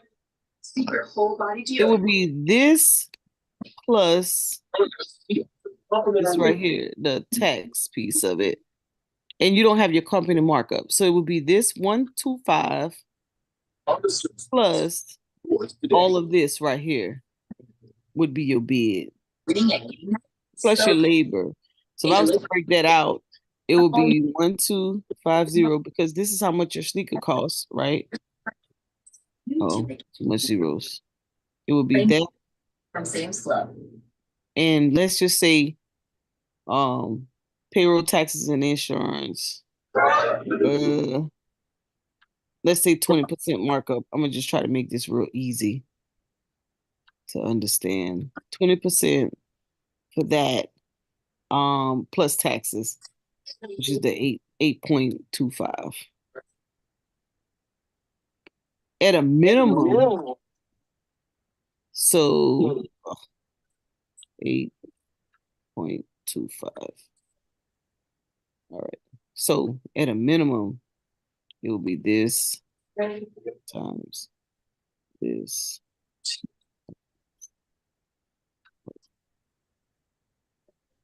This times this. That's the 250 equals that times that. So at a minimum, it will be that 1.25 plus the 250 plus the 103 equals that. And this is an even number, but usually what happens? Hold on, why did I do that? It was, yeah. So it will be 1.6 million. But usually what happens, your Chris has a pretty even number here, that 8.25, but usually your taxes put this in cents and it'll throw it off. So if a contractor get a bid and it's an even number, we already know you don't know what you're doing, even if you round up. So we say don't round, put your whole number, don't round up. So we already know you're not paying your taxes if you round up. We already know you don't know what you're doing. So if you don't know if you ain't include your taxes, there's no way that your price should be even like that. Now people toss out prices and that's fine. You can do what you want. I'm just giving you a little audit tip. So usually um one time I made a mistake. I did a bit. They wanted to see how we broke down our price, and I accidentally saw none of the details, and I had added in a markup, and so they sent it back. They said, can you explain to us why you have a markup on your price? I was like, "Now, come on, now, don't act crazy. Don't act She going crazy." crazy. Yeah, I was You like, told look, I knew the lady. I knew the lady. I said, "Now, come on, I'm not gonna. We're not gonna pay for a markup." I said, "We're not gonna do the work." Yeah. Go down. them. You could find somebody else. She tried. She had to come back. We met in the middle. God dog, boy. Yeah. So, just make sure that you're including everything in your company. And so you won't have to worry about taxes. So sometimes when I hear people get upset about taxes, I'm like, why didn't you just add the tax to your product? Now, if you add the taxes to your product and you don't put it away to pay your taxes, or if you're not using a payroll company, I mean, if you have employees, you should be using a payroll company like a QuickBooks or ADP or Gusto or Paycheck. Why? It just makes it easy for you. Just go in and pay the money. It makes it easier for you. I mean, unless you hire somebody who will keep up with it. But if that person get mad with you and they don't pay your taxes, you're gonna be in trouble. Ask the celebrities. Mm. you know. So you might as well just pay the tax. So like a lot of the kids who are getting like the NIL deals and things of that nature, of course, you get an NIL deal of $1 million. You don't have to pay taxes on that, right? So you ain't really getting $1 million. So you have to. It's going back to when we was talking about being hired and negotiating your salary. So if you know you need to take home 50K, don't take a job that's 50K. You need to take a job that's more than 50K. You know. What you gonna say, Brandon? I know you gonna say something. You know what I'm always gonna say. Invest. Yeah. Use like you said. If you need a certain amount of money to get by, you should just over exceed your expectation on the job. As far as when it comes to salary, like you said, if you need 50,000, you really need 80,000 or 70,000. Right. You have to factor in, what are you gonna do with that money? Obviously you're gonna need to live in your house, you need a roof over your head, all that other stuff. But you need to factor in like your investments too. You plan on investing, future kids, anything like that. So I mean, that's what a lot of young people are stuck on nowadays. Oh, I got a job that's 100,000. It's like you're not getting 100,000, bro. You taking home probably what 70. He And said, look at that tax bracket there. Hold on. Let's pull it I'm up. taking because that's the real. Depending And on you where you stay. and those tax brackets be kicking our butt. And then the Um, dollar's going up every year. no, You not don't dissolve your LLC because it's probably helping you during tax season. So, Brandon, like you said, you could file if you using TurboTax, you can still file a business in TurboTax. I used to file mine with a CPA, and then she started telling me what to do. I'm like, this my business. You can't tell me what to do. I tell you what to do. Yeah, she was she was doing too much. I was giving her 250. I was like, girl, you know I could do this with my own 250. Hold on. Look, look my laptop. I save myself some money. Oh man, hold on. I plug my laptop in the wall.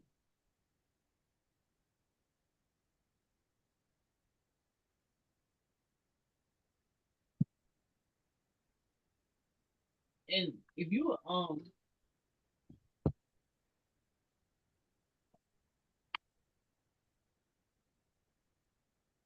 let me get it on the cord. I'm too lazy to go sit at the desk.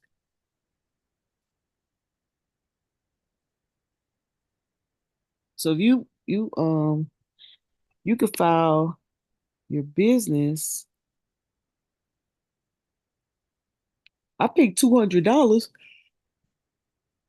but it comes out of my refund. right. You don't have to pay them directly. Yeah.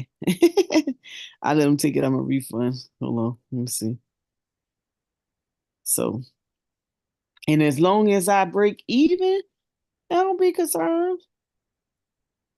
Now, if I owe, then I have to make some adjustments. But here we go. Business tax, small business tax. Let's see what the price. Yeah. So, and I like I like doing look. So this is if you get assistance. Look at this. Look at these tax preparers are charging. I wouldn't. The reason I told a sister don't dissolve an LLC because um self-employed is going to help you, especially if you don't have no kids. Now, if you got kids and get that earned income, then you're not going to see the benefit of it. But for us, we single, right, Brandon? Yeah, we, we need all the tax deductions we can get. for real. so so that's why we have small businesses and keep them LLCs, honey. We need that. We need that. Um, but if you get help, this is how much they charge you. Hell, I should be charging this. But self-employed is 200. You when you file it, you can do 200. But if you're going to start filing S corp, so I've heard a CPA said if you're not netting 20K, then ain't no need to change it to no S corp. You ain't making no money. You still in the negative. Nah, Right. if y'all learn anything from the knucklehead, you know, you shouldn't be in the negative every year now.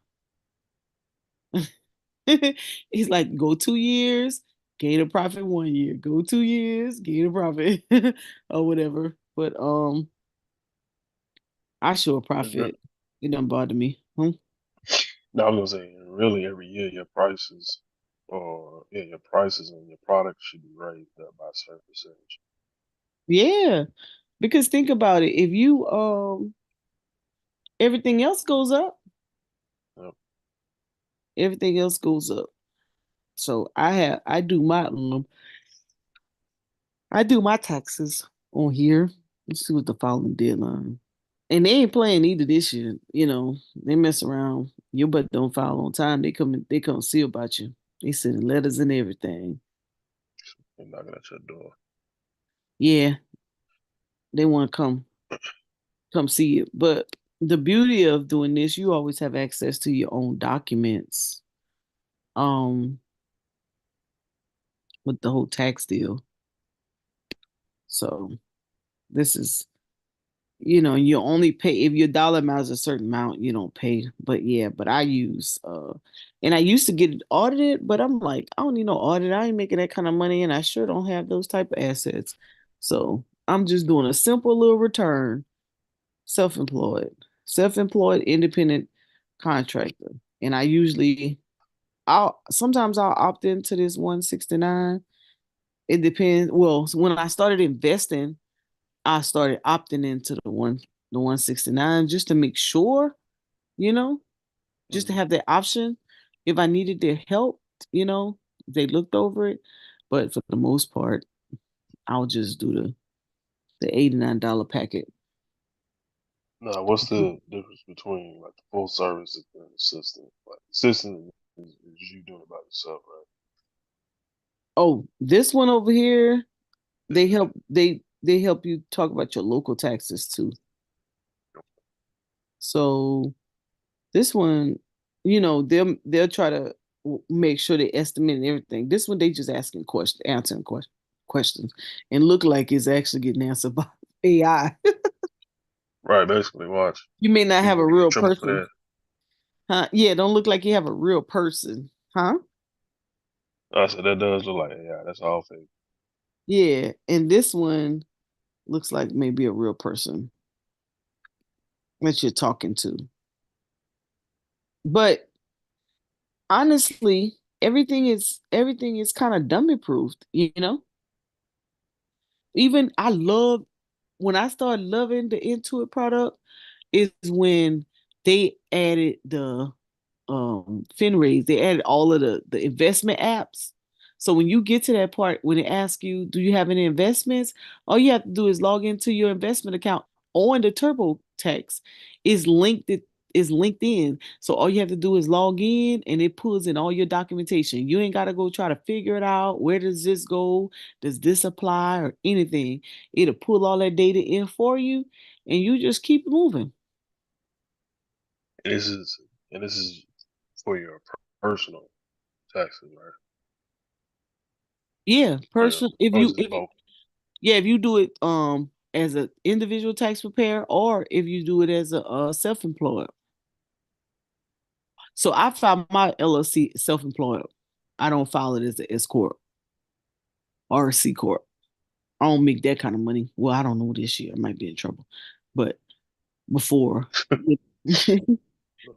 Bowling. yeah, I'm gonna be in trouble this year. I already know I'm with some money. I ain't even tripping. Yeah, I was doing too much, whatnot. I usually only do enough just to help me out personally. I don't really usually like to go too deep in the woods personally. Hmm. Now, company is corporation. It does it. That's its own entity. But uh, my own little LLC, I just do that just to keep them off my back. That's why I do paparazzi in my econ because that gives me a chance to say I'm purchasing. If I'm on here and I'm doing consulting work or I'm like I had to drive to North Carolina for a client, and so I just use that. I talked about finances the whole time when I got there, did my thing. So I just captured my mileage, my food and all of that. So I included that in my invoice. I knew I was Hmm. going to write it off anyway. So, you know, Right, right. that's That's pretty the much how that business. goes. Yeah. I mean, tell anybody, I mean, you have business, you need to make sure that Schedule C needs to be your friend, you know. And then the way things going, pandemic taught me a lot. Make sure you have, don't always be over here. I don't be trying to take no loss. I'm not in the business to take a loss. I'm in business to make some money. So that's why I have to make sure I'm putting away the taxes because I could pay my tax if I have to. Mm. I'm trying to make money. Like it's time out for just in business and you can't make no money. At some point, I need to be making some money, or I need to get, as AE would say, I need to get in a business that has the least amount of expenses, and that's what trading or something Yeah. online, training consultant type stuff. That's why, that's why I chose that as business consulting because I got my Oh, I need to add my UEI number. What you charge for consulting? You don't mind me asking. Depends on what they're asking me. If they're just wanting simple business setup and articles of incorp and the EIN and the business license, I charge them $400. Okay, that's not bad. That's including the filing fee though. That's plus the filing, including the filing fee. Because it usually the filing fee is nothing but 50 or 100. Unless you're in California, it's like 800, and I think somewhere else is like 300. But For you know, what? To file? yeah. That's Remember crazy. we remember we looked those up before. Filing State. fees? Uh-huh. We looked up state filing fees before. Remember that's when I used to give all the good information. I don't do that no more. But here's Mm. the I don't get that deep. These are the filing fees. Look at it. Look at Alabama, $183. Even a nonprofit is 183. They trying to make their money. Look, Alaska, 250. Let's see who else got big fees. These look, Connecticut, 315. Who else got big filing fees? Uh, Look at that. LLC filing Massachusetts, 520. Why? It's more than the corporation filing fee. Who else got big filing fees? Who else? Tennessee, 309. Texas, 300. I know I did 300 from somewhere. That's Texas. Mm. That's Chris's filing fee. Oh, wait a minute. That passed California? Maybe I said Yeah, that what wrong. we talking about? LLC? Yeah, both Yeah, just corporation filing. and LLC. Yeah, $300. Filing. Yeah, there you Yep. go. Oh, it's only 70. I said that wrong. Hold on. That answer call.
Okay.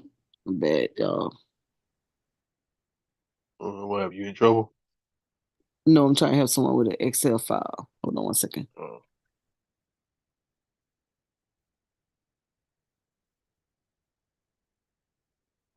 Trouble.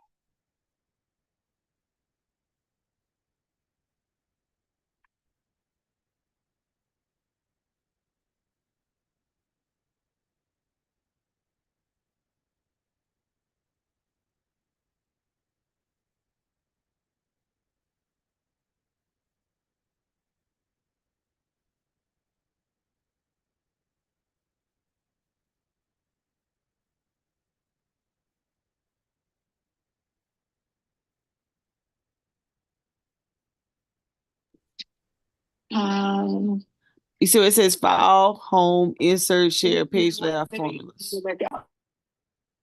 Hmm? Like, right give me here. 1 second. Yep.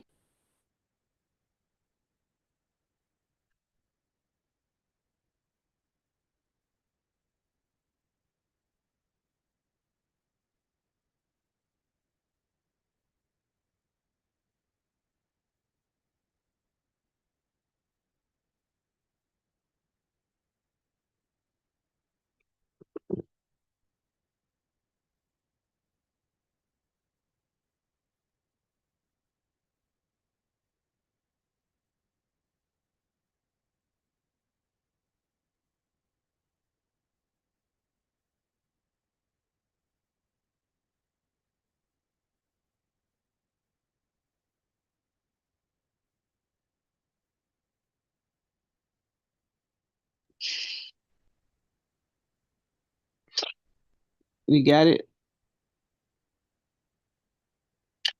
And hit Yeah. set print area though. And then the page layout.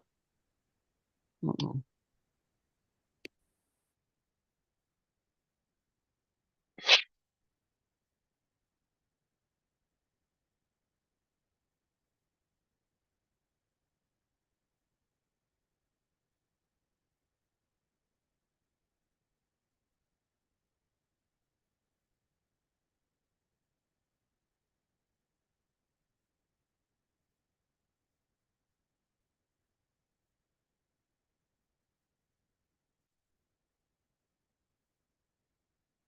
Okay, let's see.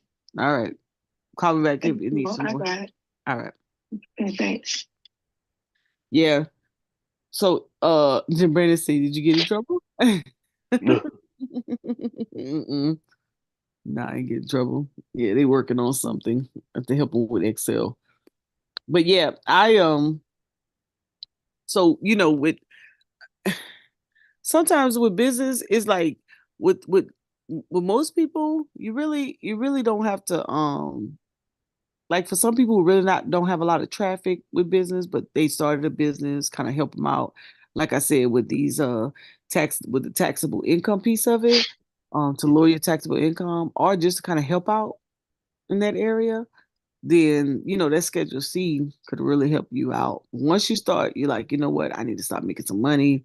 I need your business, when you do start making money, your business really you're not going to benefit much from the lowering the taxable income because you're going to start making money. So your net profit is going to begin to increase. So that's when you really have to start managing this right here, when you're getting into your breakdowns.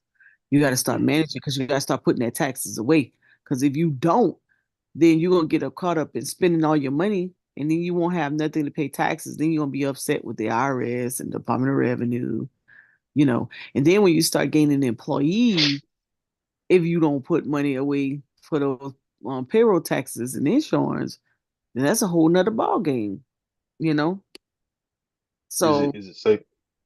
Is it safe to say is it a possibility to guess or what you're going to pay in taxes at the end of the year, or is it just safe to just save a certain amount of money? oh, you don't have to guess. You already know because remember Well, those. yeah, Yeah, your taxes is already you already know. So if you paying federal, you paying state. I mean federal income tax. Let me spell it out. Income tax. If it's just you individually, you paying state income tax, and we could get those numbers. And then you you could possibly let's see, federal, state. If you're selling a product, you have your sales tax. That's within your state, no, or your county. Depends what that dollar amount is. Like I already know South Carolina is 7% off the rip. And then my income tax is gonna be based on the tax bracket. So you could get you could get so what I would do for taxes mainly, well, I'm not selling anything, so I would either say, okay, of my income, you could put it away to 15.3%, which which is the payroll taxes insurance if you want to base it off of something. 15% of your product, is going in taxes. Is it Um 15 or 50? 15, 1 5. Okay. You can estimate it. Um let's Google it and see what it comes up.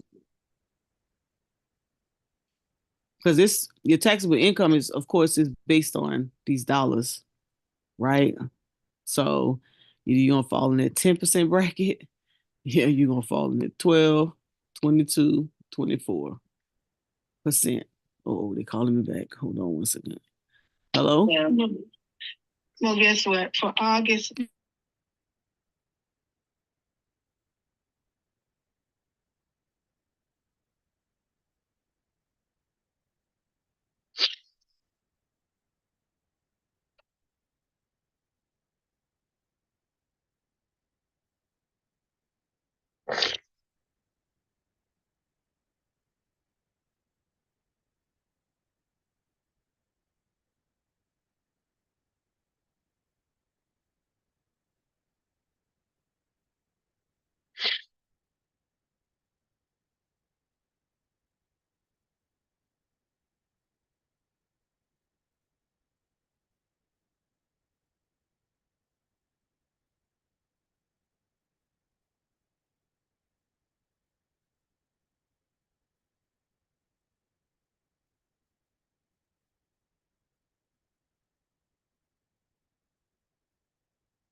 Hey Mo, I don't know if you know, but you still showing.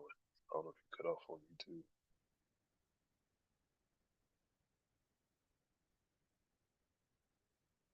YouTube.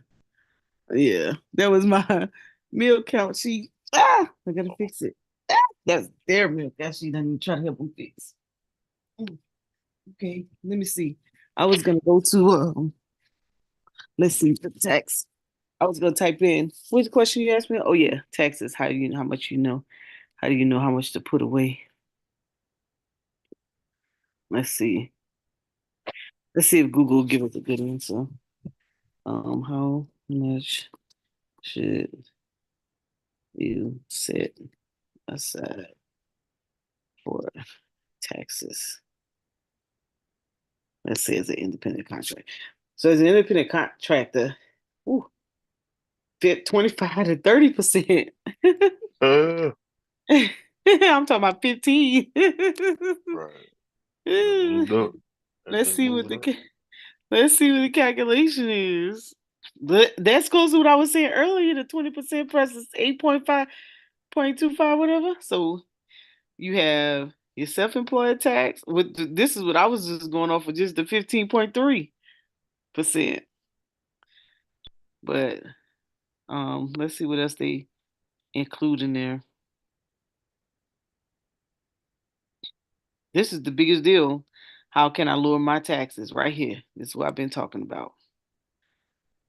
Mileage and expense tracker. Mm. Mileage is the biggest.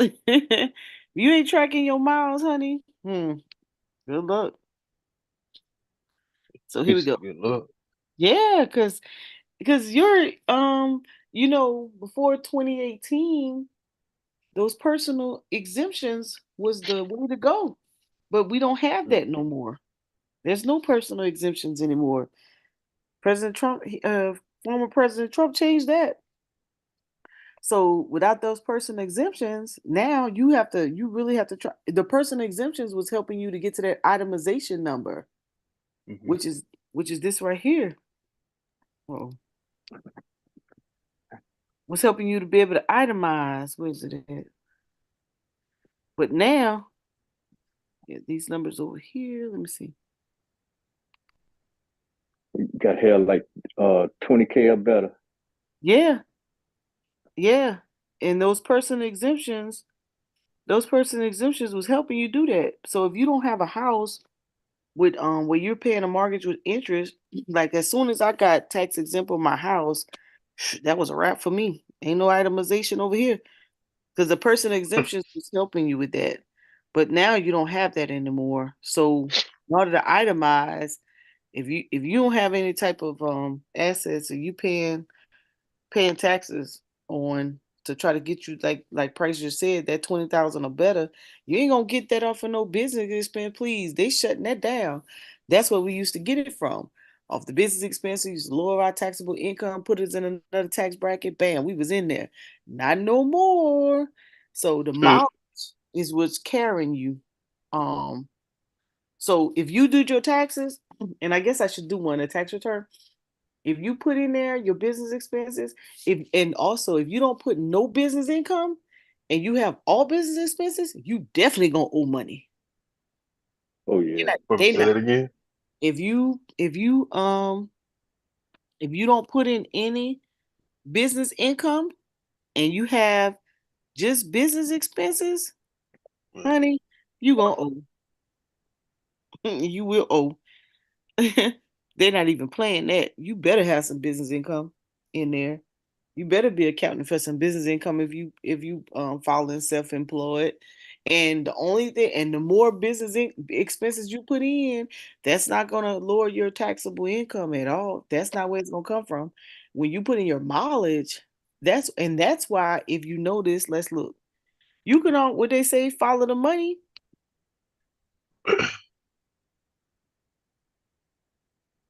You can always tell what matters the most when it comes tax season. Look at these brackets. 67 cents a mile. Honey, they went from we went from let me see if it has a comparison. Okay, let Damn, me didn't that used to be higher? no, it used to be lower. Okay, so it was 44 then. It 44 or was 50. right. This is my rate. Um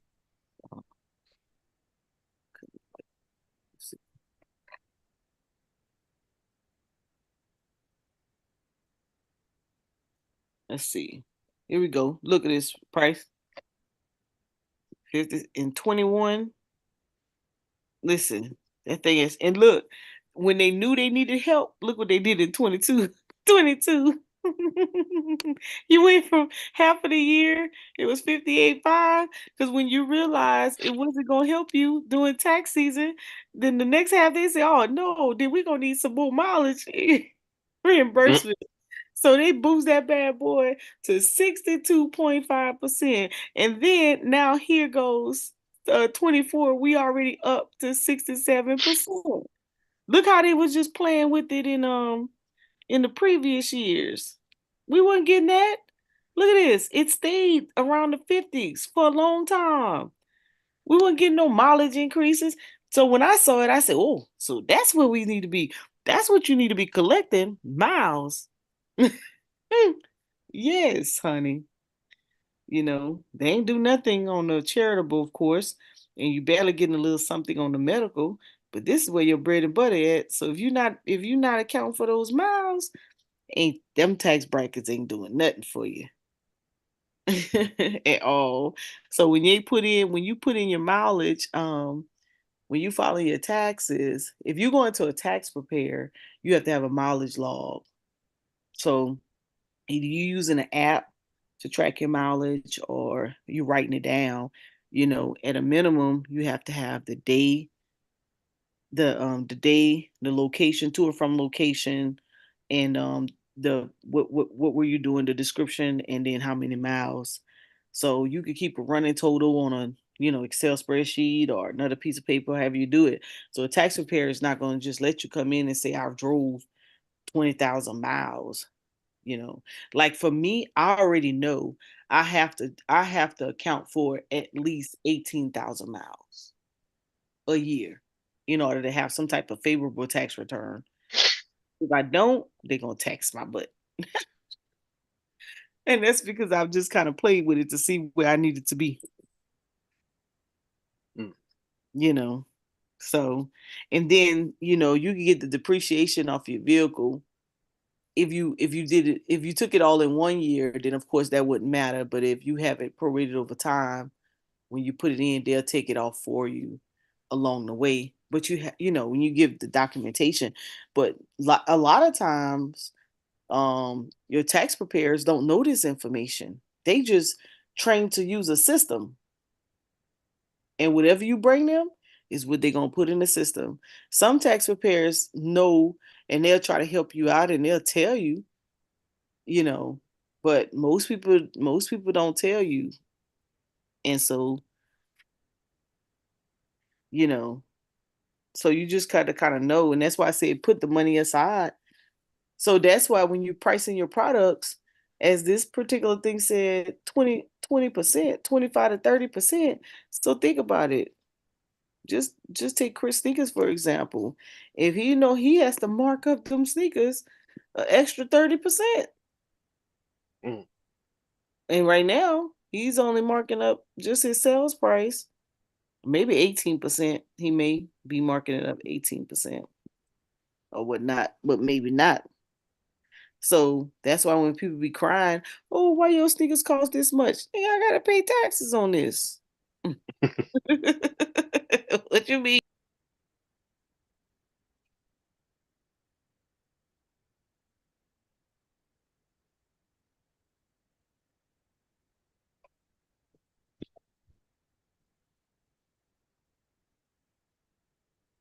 Lost you, Mo.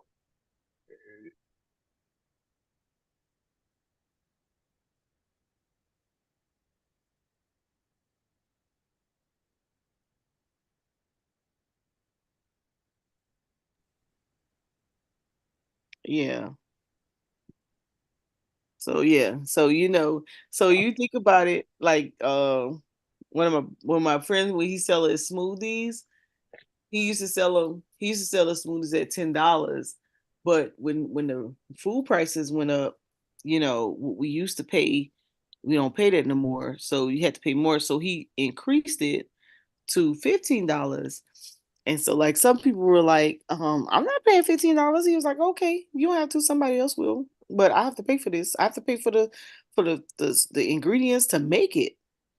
Like if I continue to charge $10, I'm not gonna make nothing. You know how much it costs to purchase this stuff now? Because everything had gone up, you know, and he makes the same sales he did when it wasn't, because he increased his prices. But if he had not increased his prices, he would not even break even, And sometimes that's a hard sell for a lot of people. That is a very hard sell because they so used to, trying to get the hookup. But then you have to think about it. Are you running a business? Or are you running a social club? Are you running a business? Or, I mean, how are you going to take advantage? Or maybe you're just not interested in expanding. Maybe this is just a hobby for you, you know? And sometimes it's hard to increase prices because you think you're going to lose your clientele. And that's why marketing is important. Keep yourself Right. relevant. About to say, yeah, that's where you gotta get creative. hmm Why you think those? Why you think these people in fast food? One minute they have a 99 cent day, or they 2 for 3, 6 for 3 for 6. Right. We got to get creative with themselves, So, anyways, we done went off on a tangent.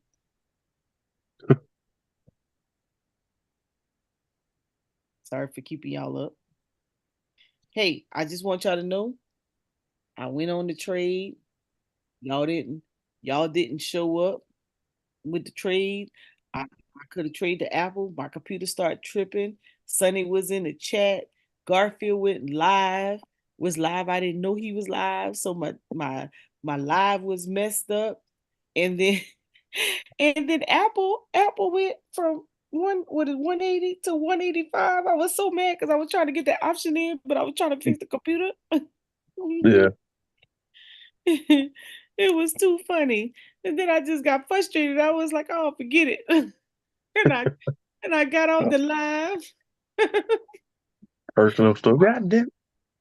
Yeah, I got off the live. And then I'll stop fussing at Sonny in his inbox. Mm. I was like, you're What supposed day? to be What day was this? This was Tuesday. No. What today is? Tuesday? This is This, Monday. oh, yesterday. Yeah.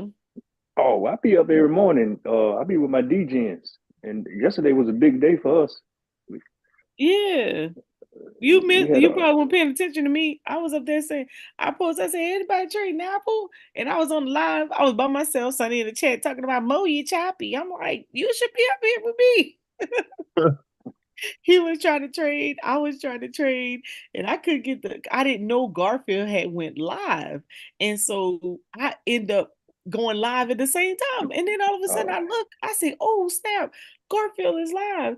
And he said, "I was trying to figure out why I got a link to go live." He's like, "I'm already live," so I so he was like, stay. I'm oh, gonna jump off that channel. I'm gonna go on the other channel. By that time, I had to screwed up because I had YouTube playing in the background. I didn't know where it was, and so the thing started chopping. You know how it is static or whatever, and so I was sounding choppy. And I was trying to set up the trade, but I couldn't set it up because I couldn't figure out why the YouTube was choppy, and I just got frustrated, and I just got off. It was so funny. oh yeah, you doing too much. Yeah, I was excited because I was like by myself, and I was like, oh, I'm gonna go live because I'm gonna do Apple because Apple have that those Vision Pros coming out, and I said I know it's gonna Oh, make a move because it ain't gonna make a move in February. It's gonna be done already made the move the couple weeks before. I don't know. Well, maybe it's good that you didn't get that trade if you were banked on Yeah, the for Vision real. Pros. Yeah.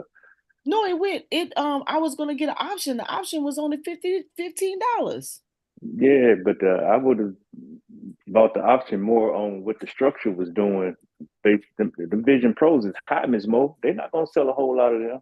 Yeah, but that was a 1 day move price, one option play. I was gonna buy it and get out. Okay, well, okay. I don't Well, do options. I don't know, but yeah, I always pull the trigger. I'm impatient. well, I'm I'll be waiting it out. you waiting it out. Man, I'll pull the trigger in a minute. It'd be like, Mo, you done got out the trade already. Yep. Well, how much you would have made off that $5 move? It went from 180 to 185. So it was and then that morning, hold on, let me go to bar trade. Oh, well, I won't be able to see it now. I should have screenshot it. But bar chart, they had like that particular strike price had like 50,000 people that had volume that morning. I was like, oh, snap, because I had looked at bar chart. Let me check bar chart real quick. I had looked at bar chart and let's see, it went, was this the move? Yep, right here. This is the move right here. It went from 180 to 185. When it's saying 183, but I think it actually went to 185. Yep. Oh, it was too hot. Off of this little move right here. This candle. And then it kind of pulled back a little bit, and it kind of pulled back a little bit, I think after two, and then it went right before the market closed. It started boop boop boop boop back up again. I had screenshot the trade. Garfield said, "Y'all aliens don't sleep." Yeah. So I had when I did it, I mean when I was gonna do it or whatnot, I just couldn't get it right, so couldn't figure it out. Let's see. Let me see if I can bring it. Yeah, right here. No, right here. Boom. That was that month discount though. And I Yeah, just I see that. I mhm, think some guys jumped on there Monday, matter of fact. and it went, yep. And you could see it because when they posted, when the news dropped, 15 minutes after the news dropped, I started seeing. I was like, "Oh, I'm about to run. Let me go see." And then I was like, "Sonny, where you at?" It was crazy. So it was an options play though. So I could have got me a couple bucks out of that for $15 premium. Shit, I could have bought about 4, 5, 6 calls. calls, made a couple of dollars. And I was surprised Chris wasn't on that. So, but anyways, I ain't about to keep y'all up because we'll be up all morning. No, I got 5 more minutes. I'm waiting on this last candle. Well, I'm waiting on the next candle on this BTC.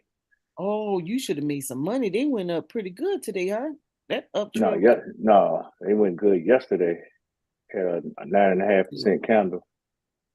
So we're trying to see if we're gonna pick up this next impulse. yeah. Okay. Well, you gonna make your money. Peace, power, and profit to y'all. Well, holla. Holla. Bye. All right, yeah.